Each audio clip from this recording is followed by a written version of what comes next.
సంవత్సరాల తరబడి ఎన్ని మందులు వాడినా మీ మోకాల నొప్పులు తగ్గట్లేదా? ప్రాణ పెయిన్ క్లినిక్ లో అత్యాధునిక చికిత్స. తెలంగాణలో కేసీఆర్ ఏది కోరుకోలేదో ఇప్పుడు అదే జరుగుతోందా? రాష్ట్ర విభజన జరిగిన తర్వాత 10 ఏళ్ల పాటు హైదరాబాద్ ఉమ్మడి రాజధానిగా కొనసాగింది. కానీ తొలి 2 ఏళ్లలోనే అప్పటి ముఖ్యమంత్రి చంద్రబాబు హైదరాబాద్ని ఖాళీ చేసి వెళ్లారు. ఏకంగా రాజధాని అమరావతి నిర్మాణానికి పునాదిరాలు వేశారు. ఇదంతా చూస్తే అప్పుడు అందరికీ అనిపించింది ఏంటి అంటే చంద్రబాబు హైదరాబాద్ నుంచి పాలించడం కేసీఆర్కి ఇష్టం లేదు అని. దీనికి ఫోన్ ట్యాపింగ్ కేసునే పెద్ద ఉదాహరణగా చెప్పొచ్చు. మొత్తానికి తెలంగాణలో 9 ఏళ్ల పాటు కేసీఆర్ ఒక మోనార్కులా పనిచేశారు. కానీ ఇప్పుడు కాలం మారిపోయింది. కేసీఆర్కి అధికారము పోయింది. రేవంత్ రెడ్డి కాంగ్రెస్ పార్టీ నుంచి ముఖ్యమంత్రి అయ్యారు. చంద్రబాబు నాయుడు హైదరాబాద్ను ఖాళీ చేసిన సమయంలో ఇదే రేవంత్ రెడ్డి తెలుగుదేశం పార్టీలో ఉన్నారు. ఆ సమయంలో ఇటు రేవంత్ రెడ్డిని అటు చంద్రబాబు నాయుడిని ఇరికించే ప్రయత్నం చేశారు కేసీఆర్. కట్ చేస్తే కేసీఆర్ ఎవరిని ఇరికించాలి అనుకున్నారో వాళ్ళే ఇప్పుడు ముఖ్యమంత్రులుగా మళ్ళీ హైదరాబాదులో కలుసుకుంటున్నారు. కొందరైతే ఈ ఇద్దరిని గురు శిష్యులు అంటున్నారు. చంద్రబాబు గురువైతే రేవంత్ శిష్యుడు. ఈ భేటీ మామూలు భేటీ కాదు అంటున్నారు. 2 రాష్ట్రాల మధ్య ఉన్న స్నేహ సంబంధాలకు ఈ భేటీ నిదర్శనం. 2 రాష్ట్రాలను పాలించే ఇద్దరు ముఖ్యమంత్రుల గురుశిష్య బంధానికి ఈ భేటీ నిదర్శనం.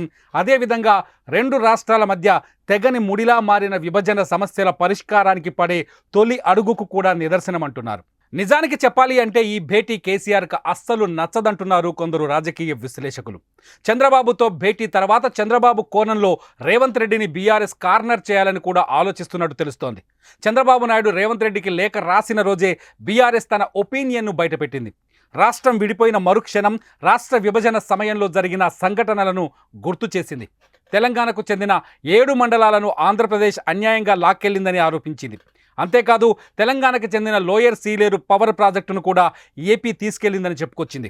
ఇప్పుడు ప్రజాభవన్లో జరిగే భేటీలో ఈ అంశాలను కూడా చంద్రబాబుతో చర్చించాలంటూ మాజీ మంత్రి హరీష్ రావు రేవంత్ రెడ్డికి సవాల్ విసిరారు.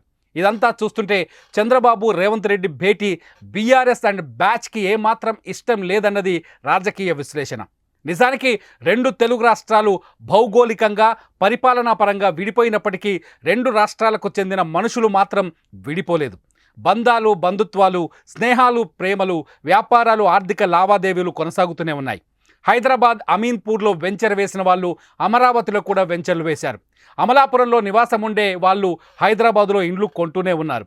ఇలాంటి పరిస్థితుల్లో 2 రాష్ట్రాల మధ్య సహృద్భావ వాతావరణం ఏర్పడాలి.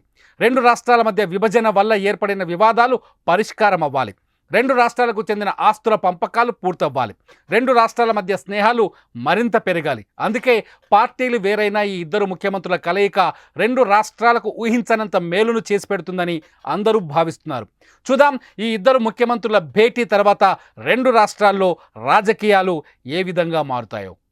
సుమన్ టీవీలో మీ పర్సనల్ అండ్ బిజినెస్ ప్రమోషన్స్ కోసం కింది నెంబర్కి కాంటాక్ట్ చేయండి.